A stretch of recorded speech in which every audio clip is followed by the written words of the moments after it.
la patología obstétrica. Y es un tema que ustedes deben mantener con mucho, mucho, mucho cuidado, porque cada vez es más prevalente en nuestra población actual. Es importante, permítanme un segundo, es importante que ustedes vean que cada vez la obesidad se presenta con mayor frecuencia en nuestro medio. Deme un segundito.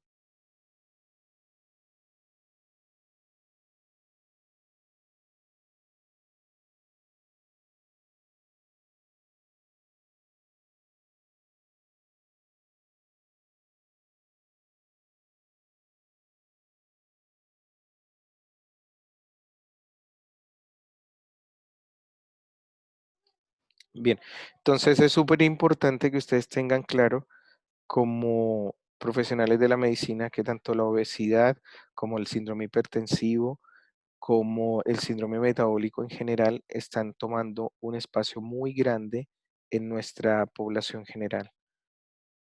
Entonces, para que empecemos a hablar del síndrome hipertensivo del embarazo, debemos tener claro el orden que vamos a llevar con esta cátedra, vamos a definirlo, vamos a clasificarlo, vamos a hablar de su epidemiología, vamos a hablar de la fisiopatología de la preeclampsia, cómo podemos predecir la preeclampsia, entre otras cosas importantes. También vamos a hablar del síndrome de Hell y de algunos diagnósticos diferenciales. Entonces, epidemiológicamente, entre el 7 y el 10% de los embarazos en Chile se encuentran con un síndrome hipertensivo del embarazo y se encuentra en la principal causa de mortalidad materna actual. Se ve más frecuentemente, como lo vamos a ver más adelante, en mujeres primigestas, jóvenes y previamente sanas. Habitualmente es un cuadro no severo que es bien tolerado, pero si se asocia con otras patologías o se transforma en otra patología, puede ser bastante severo. Adi- a diferencia de otras patologías, puede aparecer hacia el final de la gestación o incluso intraparto en el 75% de los casos, hablando de lo que es la preeclampsia. La importancia de la hipertensión del embarazo, básicamente el 5 al 15% de ella se complica, es una complicación médica muy frecuente y se asocia con un aumento significativo en la morbimortalidad. Y en Chile las complicaciones derivadas del síndrome hipertensivo del embarazo son la principal causa de mortalidad materna, según el INE en el 2014. ¿Qué es lo más importante? Que las complicaciones de la madre derivan del daño endotelial e inflamatorio que induce una disfunción sistémica, y el mal resultado perinatal se debe básicamente a la isquemia y a la prematuridad secundaria. La interrupción del embarazo es la única intervención capaz de detener el proceso fisiológico de la enfermedad, hablando de preeclampsia directamente. Entonces, básicamente la etiopatogenia de la preeclampsia se caracteriza por dos fenómenos: por la alteración de la invasión del trofloblasto por la arteria espiral y la disfunción endotelial. ¿Ok? Espérense, espérense un poquito que me fui muy, muy rápido.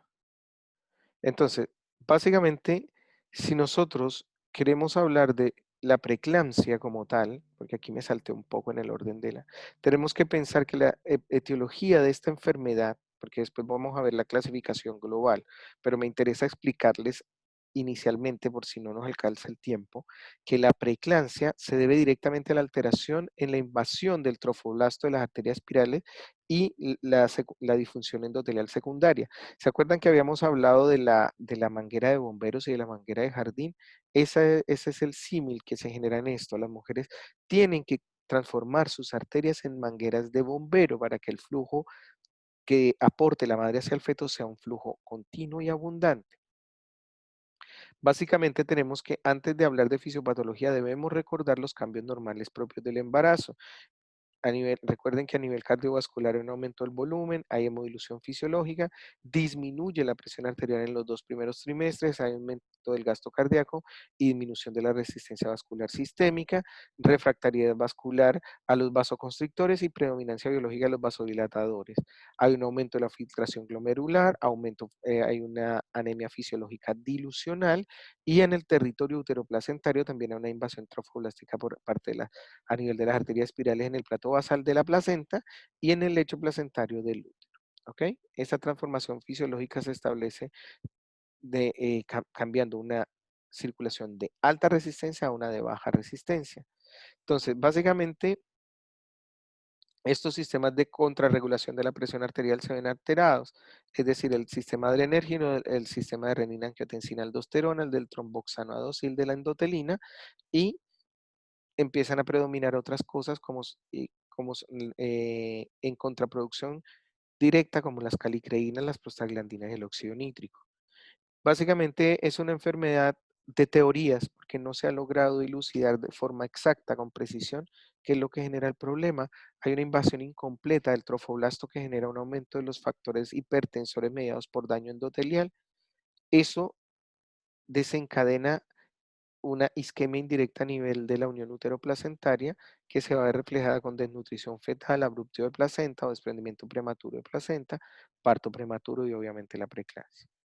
La invasión de este trofoblasto durante la formación de la placenta se va extendiendo en dos migraciones, como ustedes ya lo saben, una que va a las 14 semanas y otra que termina entre la semana 22 y 24, y se extiende hasta las arterias espirales de la decidua y el miometrio.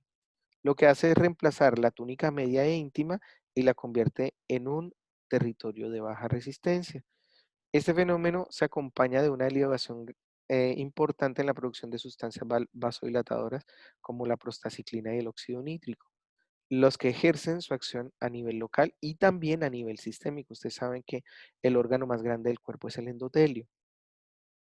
De esta manera, si nosotros vemos en esta gráfica lo que hacen las células de las vellosidades en el momento en que estas células del citotrofoblasto empiezan a migrar hacia el vaso y retirando la íntima, perdón, del mismo vaso, lo que van a generar es que esta arteria espiral que ustedes ven aquí, que tiene un diámetro bajo y que todavía tiene esa capa muscular que le permite contraerse, que se contraiga con esta vellosidad primaria y secundaria, empiece a perder esa capa y quede recubierta básicamente por estas células citotrofoblásticas que van a darle una mayor amplitud, un mayor calibre al vaso y posteriormente van a disminuir la resistencia local y sistémica, permitiendo que haya un flujo constante. Aquí básicamente para ver lo que sucede cuando ese trofoblasto extravellositario llega y no realiza un trabajo adecuado, ese citotrofoblasto no es capaz de modificar esa arteria y ahí es donde nos encontramos con un vaso mal modificado y posteriormente vamos a ver la preeclampsia como tal. Esto es básicamente lo mismo, esto es un gráfico un poco más real, viendo cómo esta estructura del citotrofoblasto que llega y genera cambios en el calibre del vaso. Aquí ustedes ven el aporte, el aporte materno que está llegando directamente a un vaso de un muy buen calibre. En cambio, en este caso, cuando ustedes ven este vaso de una paciente con preeclampsia, pues se van a dar cuenta que directamente este vaso de esta arteria espiral que ha sido deficientemente modificada por ese citotrofoblasto, pues no va a tener el calibre que necesitamos y va a ejercer una resistencia mayor al flujo sanguíneo. ¿Ok? Existe una invasión parcial del citotrofoblasto de las arterias espirales, quedando confinado a la porción de la decidua. La liberación de estos factores antiangiogénicos provoca difusión endotelial y un aumento en la permeabilidad vascular. Hay una descripción que dice que hay alteraciones a nivel de la interacción de los receptores de los natural killers y del citotrofoblasto invasor, lo que se asociaría a una deficiencia en el fenotipo vascular normal que promueve la formación de angiogenina, interferón gamma y del factor de crecimiento vascular endotelial secundario y del factor de crecimiento de plaquetas. Esta alta resistencia vascular muestra vasos ocluidos que tienen material fibrinoide en su interior y puede generar también placas de ateromas e incluso producir infartos placentarios. Eso se va a traducir en una disminución en la síntesis de vasodilatadores locales, liberación en la circulación materna de agentes hipertensógenos y proinflamatorios, perdón, lo que va a perpetuar el daño endotelial por acción citotóxica y eso hace que se observe en la enfermedad un aumento en la permeabilidad vascular, lo que se ve traducido clínicamente como edema y un vasoespasmo generalizado. Entonces, si nosotros englobamos la fisiopatología de la preeclampsia, vamos a tener estos cuatro protagonistas, el factor de crecimiento vascular endotelial, el factor de crecimiento similar a plaquetas, un factor derivado de la tirosinquinasa y el FLT1. ¿Ok? Todos estos son marcadores de predicción de preeclampsia. Si ustedes se ponen a revisar la lista, no quiero que se los aprendan, pero hay muchos, y eso significa que cuando hay muchas cosas, el origen real no se ha encontrado. Pero nosotros, cada uno de estos factores se ve expresado de acuerdo a la situación hipoxémica que se ve evidenciada ahí en esa decidua placentaria. Entonces ustedes pueden ver que tenemos muchos marcadores que son predictores, que se han ido estudiando y que más adelante vamos a ver cuál es su implicación clínica. Entonces, cuando nosotros empezamos a analizar cada uno de esos marcadores, el señor Maynard en el 2003 vio que el SLFT1 había una alteración en su concentración local en ese tejido placentario y que se veía aumentado, asociado, y lo empezaron a asociar con otros marcadores como era el Doppler de las arterias uterinas, y se encontraron que el factor de crecimiento similar al plaquetario y la PAI2, que es una proteína, empezaron a verse disminuidos y eso se vio reflejado con una hipoperfusión secundaria que derivaba secundariamente a un estrés oxidativo, generando daño endotelial, disminución del óxido nítrico con disfunción endotelial, y resulta que empezaron a analizar la relación que existía entre la PAI-1 y la PAI-2 y esa relación se veía aumentada en las pacientes que tenían preeclampsia. Entonces empezaron a ver que el SFLT1, el PIC-F y la PAI-2 podrían ser marcadores bioquímicos estrechos en la presencia de pacientes con preeclampsia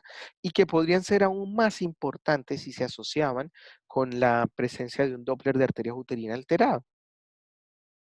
Es por eso que nosotros en Chile empezamos a ver y a utilizar esos marcadores bioquímicos que si ustedes lo leen en la guía clínica perinatal, se encuentran estrechamente relacionados con el diagnóstico.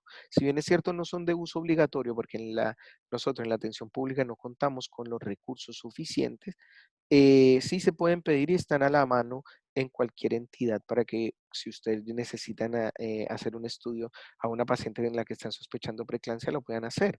Entonces, gracias a todo esto logramos definir que hay factores que son proangiogénicos que se encuentran disminuidos y factores antiangiogénicos que se encuentran aumentados, dentro de los cuales los que se encuentran disminuidos son el factor de crecimiento placentario y el factor de crecimiento endotelial, y los factores antiangiogénicos aumentados como son el factor similar a tirosinquinasa soluble, que es el FLT1, y la endoglina soluble y la proteína PAPA. Estos son los marcadores que nosotros solicitamos y asociamos junto con la edad materna y el Doppler de arterias uterinas para tener cierta predicción que más adelante les voy a mostrar cuál es la utilidad. Entonces, básicamente, si nosotros quisiéramos hacer un modelo de la patogenia de la preeclampsia, deberíamos saber que gracias a la hipoperfusión placentaria y a la isquemia, podemos ver que hay una restricción en el crecimiento intrauterino que se ve reflejada con una disminución del líquido amniótico del feto o un oligoamnios. Si hay un incremento en la secreción del STF1 y de la endoglina soluble, hay una disminución también de la VEC, de la PIC-F y otros mediadores de la función endotelial, lo que va a generar una disfunción endotelial a nivel sistémico. O sea, no, esto solo no va a pasar a nivel uterino, sino se va a generalizar en todo el cuerpo de la madre. ¿Qué va a presentar esto? Pues que la madre tenga una alteración a nivel de la respuesta de la compliance de todos los vasos sistémicos y genere una hipertensión.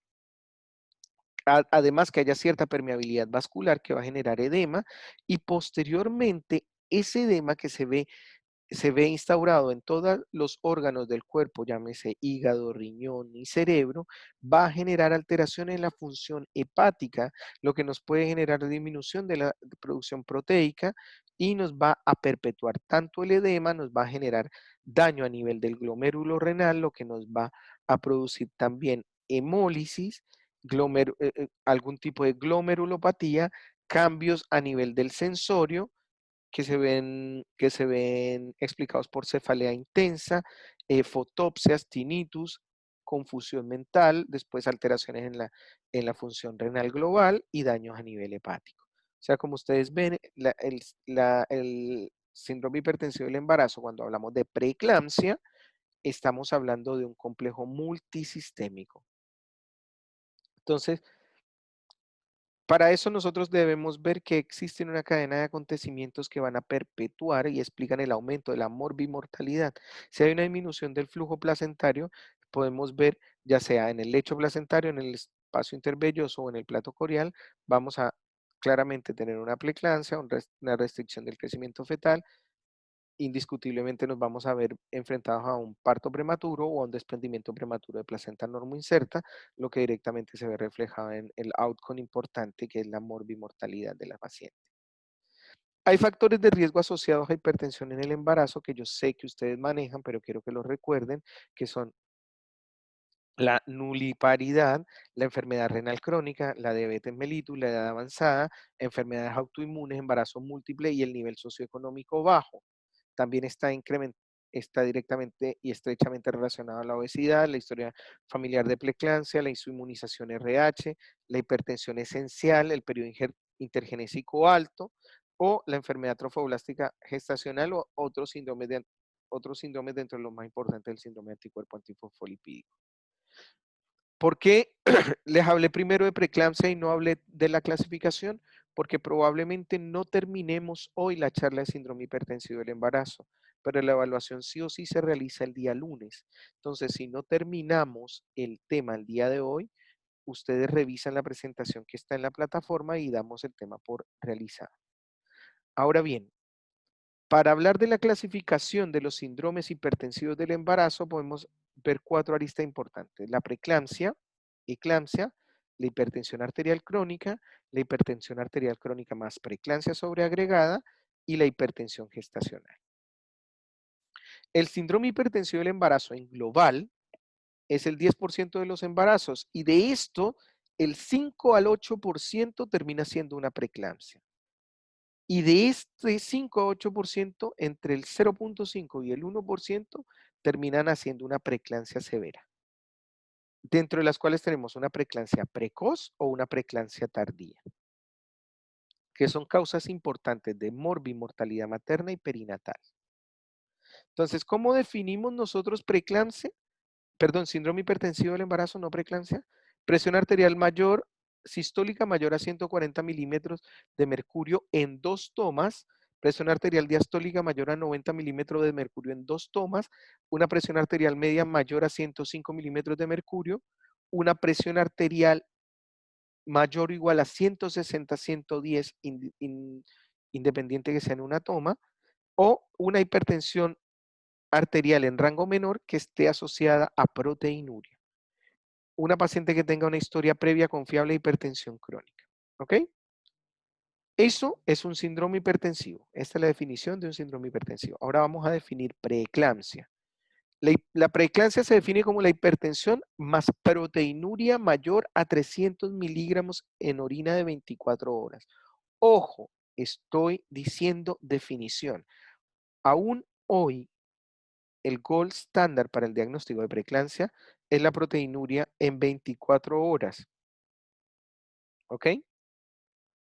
La proteinuria en 24 horas es el gold estándar para diagnóstico de preeclampsia asociado a presión arterial y se debe hacer después de las 20 semanas.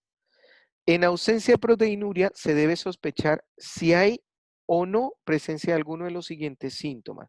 ¿Por qué hago esta salvedad? Porque recuerden que tenemos ahora un mecanismo importante que es el índice de proteinuria creatinuria, que más adelante se los voy a explicar, pero que nos da una aproximación diagnóstica, no nos da diagnóstico definitivo.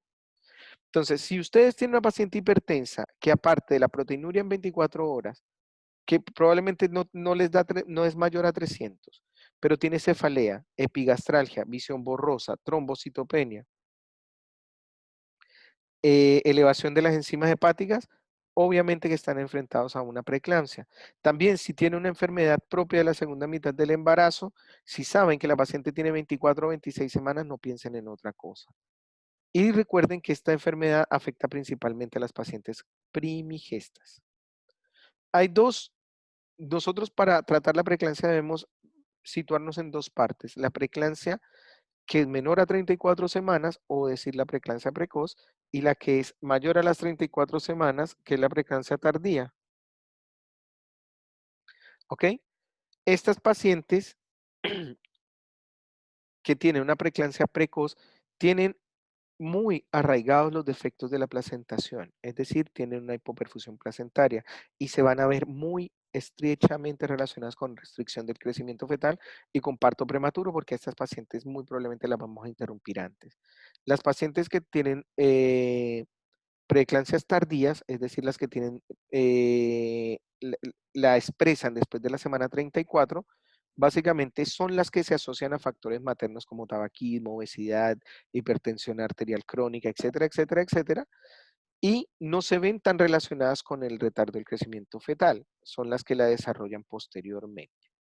Entonces, la etiología no se conoce realmente, pero se han descrito varios factores de riesgo que ya les nombré, como son la hipertensión arterial crónica, las enfermedades con compromiso vascular previo, el embarazo gemelar, las grandes multíparas, antecedentes familiares y el síndrome de anticuerpo antifosfolipídico. Aquí les entrego los factores relacionados con la pareja, exposición espermática limitada, primipaternidad, embarazos posteriores a donación de ovocitos, sobre todo aquellas pacientes que son embarazadas por fertilización in vitro, etcétera, etcétera. Todos esos factores a nosotros nos dan un espacio y nos permiten, que más adelante se lo voy a nombrar, clasificar en factores de alto riesgo y de bajo riesgo, factores mayores y factores menores.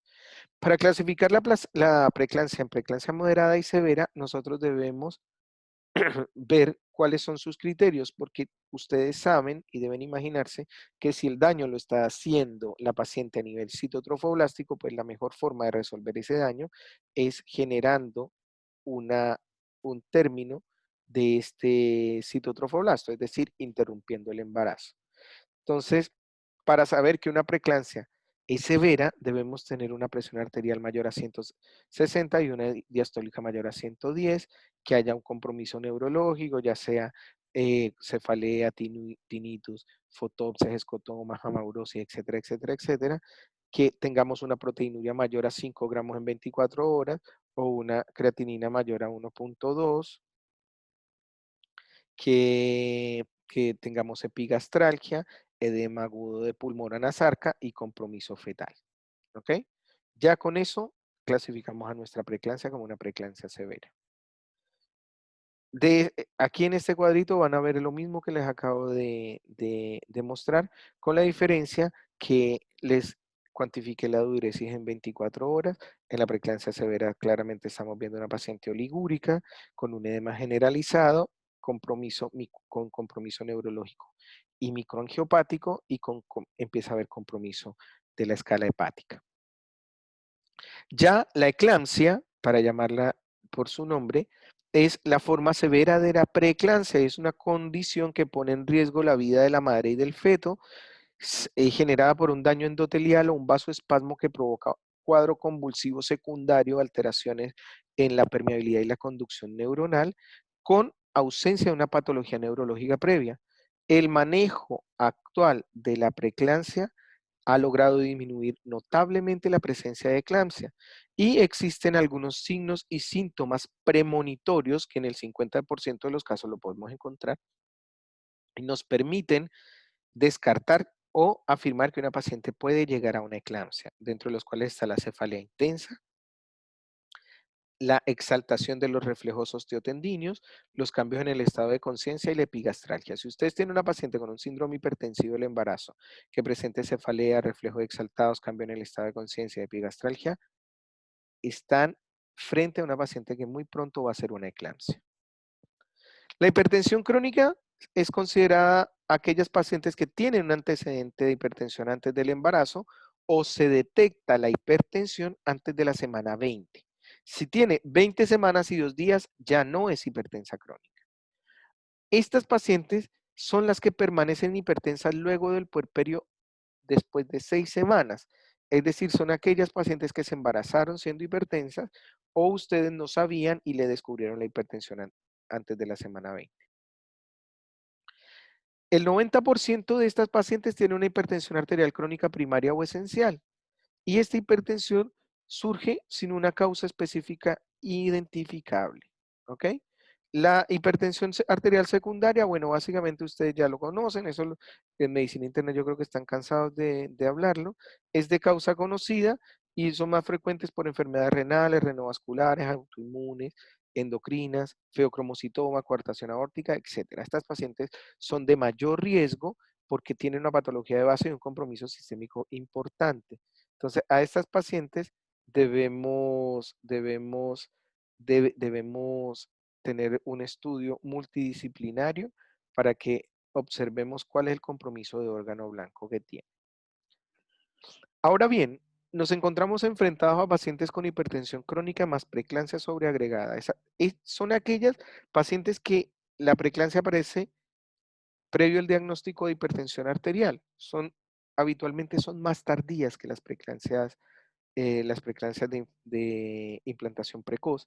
Se presentan como descompensación de las cifras tensionales y aparición de proteinuria, especialmente en la segunda mitad del embarazo. Y es más difícil establecer el diagnóstico en aquellas pacientes con hipertensión crónica secundaria a una enfermedad renal, pues ustedes se podrán imaginar que ese riñón ya viene malo previamente, entonces debemos monitorizar a la paciente de forma global y ahí nos podríamos perder un poco, pero en estricto rigor se manejan de la misma forma. Estas pacientes que ya tienen un daño renal previo pueden tener un peor pronóstico que las demás y en la mayoría, como les dije, se tiene que manejar igual.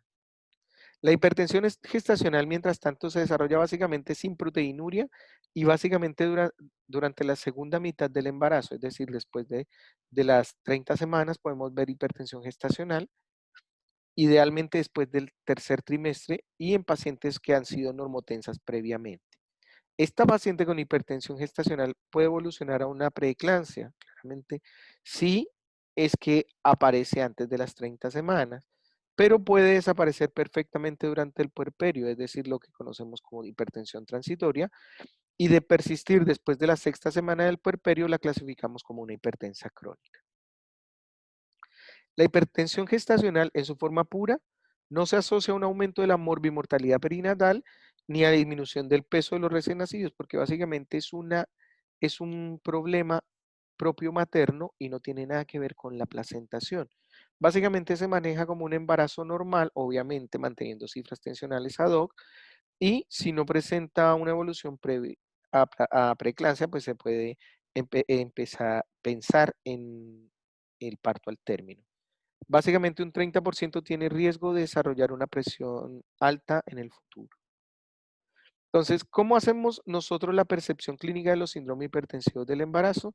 Básicamente, esto es lo que les quiero dejar para que ustedes comparen qué es una hipertensión crónica, cuál es la fecha de inicio más, más importante, si tiene o no tiene proteinuria, si tiene o no tiene alteración a nivel del fondo de ojo, qué pasa con el puerperio, cómo se tratan estas pacientes, cómo está la uricemia de estas pacientes, etcétera, etcétera, etcétera. Si ustedes logran ver, cada una tiene como un patrón, que no es una consideración patognomónica, pero podemos llegar a seguirla. ¿Cómo enfrentamos inicialmente a una paciente hipertensa? Primero tenemos que cortar en 20 semanas. Si es antes de la semana 20, o es hipertensa crónica conocida, o es después de la semana 20. Si es antes de la semana 20, el estudio se hace ambulatorio en la mayoría de los casos. Ante la sospecha de este cuadro hipertensivo severo, se debe hospitalizar y estudiar y tratar, porque puede ser una hipertensa crónica, pero con hipertensión secundaria, ¿no es cierto? Después de las 20 semanas, siempre las pacientes se deben hospitalizar por lo menos 6 horas para confirmar la persistencia de la hipertensión. Recuerden que el diagnóstico se hace con una toma de presión en 2 oportunidades en un tiempo mínimo de 4 a 6 horas. Si la semihospitalización es positiva, se realizan estudios de laboratorio para descartar preeclampsia. Ante el diagnóstico de preeclampsia, las pacientes se mantendrá hospitalizada hasta resolver el embarazo, porque estamos hablando de una paciente con una preeclampsia severa. Si se descarta preeclampsia y esa paciente se encuentra estable, se puede manejar de manera ambulatoria por el servicio de alto riesgo obstétrico. Esto más o menos es un esquema para que ustedes vean cómo lo podemos hacer de forma simple, el manejo general de la embarazada hipertensa mayor a 20 semanas. Entonces, ¿se acuerdan que les había hablado de unos factores de riesgo predictivos? Básicamente, estos factores de riesgo, como la primiparidad, la presentación de una preeclampsia previa, la hipertensión arterial crónica, la enfermedad crónica o ambas, una historia de trombofilia, embarazos múltiples, fertilización in vitro, antecedente familiar, diabetes, etcétera, etcétera, etcétera. Todos estos factores de riesgo nosotros los podemos englobar para empezar a estudiarlos y se han hecho varios estudios en los cuales se han determinado factores de riesgo que son severos y factores de riesgo que son moderados. Si ustedes logran discernir en estos factores de riesgo, pueden llegar a tener una aproximación muy alta de qué paciente va a hacerles una preeclampsia o no. Por ejemplo, pacientes con antecedentes de preeclampsia, hipertensión arterial, diabetes, enfermedad renal, lupus y síndrome anticuerpo antifosfolipídicos son factores de riesgo severos. Si ustedes esto lo asocian, solo con esto pueden tener una tasa de predicción de preeclampsia más o menos del 30%. Ahora bien, si a eso nosotros le asociamos el tamizaje que hacemos con el Doppler de las arterias uterinas entre la semana 11 y la semana 14, que en la semana 11 tiene una sensibilidad del 50 al 60% con una especificidad del 95%, lo asociamos, podemos tener el 90% de asociación para preeclampsia, el 80% para restricción del crecimiento, y a eso podemos nosotros incluirle un tratamiento profiláctico que actualmente lo estamos haciendo con aspirina. Si no contamos con ese doble, pero sí contamos con el de la 20 y 22 semanas, la sensibilidad, perdón, si asociamos eso al Doppler de las 20 y 22 semanas, podemos ver que la especificidad se mantiene en un 95%, pero ya el aporte de aspirina en esta etapa no nos beneficia para nada. Luego, es importante que las pacientes se realice el Doppler de la semana 11 y la 14 para que pueda tener el beneficio del uso de aspirina. Entonces, si ustedes lo ven en la guía clínica perinatal, la recomendación clínica es de realizar un Doppler en la semana 11, en la semana 14 y entre la 22 y 24. Y este estudio multicéntrico nos dice que tiene una sensibilidad del 90% para preeclampsia y más para parto prematuro menor a 34 semanas, que es estadísticamente significativo. Entonces, si nosotros queremos tener algún método para prevenir la preeclampsia, el único que tenemos actualmente es el uso de aspirina. Y ese uso es de 150 miligramos cada noche, disminuyendo entre el 8 al 15% la incidencia de preeclampsia, muerte fetal intrauterina o parto prematuro, siendo más eficaz cuando se administra antes de las 16 semanas. Pero eso no significa, y escúchenme bien, que ya no se debe administrar si le hacemos el diagnóstico después de las 16. Igual lo podemos hacer porque es un medicamento seguro durante el embarazo. Y recuerden que debemos suspenderlo. Algunos autores dicen que incluso se puede suspender hasta el final del parto, pero los anestesistas han hecho varios comentarios al respecto y prefieren que lo suspendamos a la semana 35, pues total, lo que nosotros necesitamos es evitar la preeclampsia severa. También es posible que la identificación precoz de los factores que modelan el crecimiento vascular permita identificar tempranamente la enfermedad y que desarrollen mecanismos de prevención que interrumpan el proceso fisiopatológico. Actualmente hay estudios preliminares, pero no han sido publicados ni han sido aceptados a nivel internacional, que muestran que la administración de óxido nítrico o L-arginina podría reducir significativamente el riesgo de preeclampsia en pacientes de alto riesgo. Esto todavía no ha sido comprobado. Ahora les voy a hablar del índice proteinuria-creatinuria, que recuerden que lo que les dije, que la muestra de orina para la determinación de proteínas totales es el gold estándar, ¿ya? Pero se han realizado varios estudios en los cuales se midió la proteinuria y la creatinuria en muestras aisladas de 24 horas. Se hizo una correlación entre la proteinuria y creatinuria aislada versus la proteinuria y creatinuria en 24 horas y nos mostró que había una gran correlación positiva entre este índice. Entonces, tiene grandes ventajas porque se hace de forma más rápida, no necesitamos perder un día en el diagnóstico y tiene una estrecha coincidencia con lo que podría llegar a ser la proteinuria 24 horas. Aquí les nombro las desventajas que tiene la recolección de la proteinuria. Entonces, si se considera que la proteinuria es significativa, cuando en la tira reactiva hay dos cruces y cuando el índice proteinuria-creatinuria era superior a 0.2, entonces ahí empezamos a buscar un punto de corte exacto para el índice de proteinuria-creatinuria. Y ese punto de corte fue escogido en 0.3. Entonces, el índice de proteinuria-creatinuria, que posee una muy buena correlación con proteinuria en 24 horas, especialmente si se toma con un punto de corte de 0.3.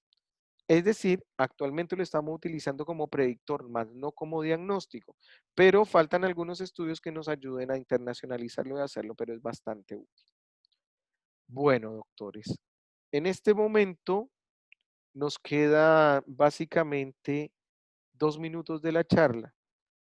Yo les propongo que el próximo lunes hagamos la primera hora para terminar la charla y en la segunda hora hacemos la prueba de control. ¿Qué les parece?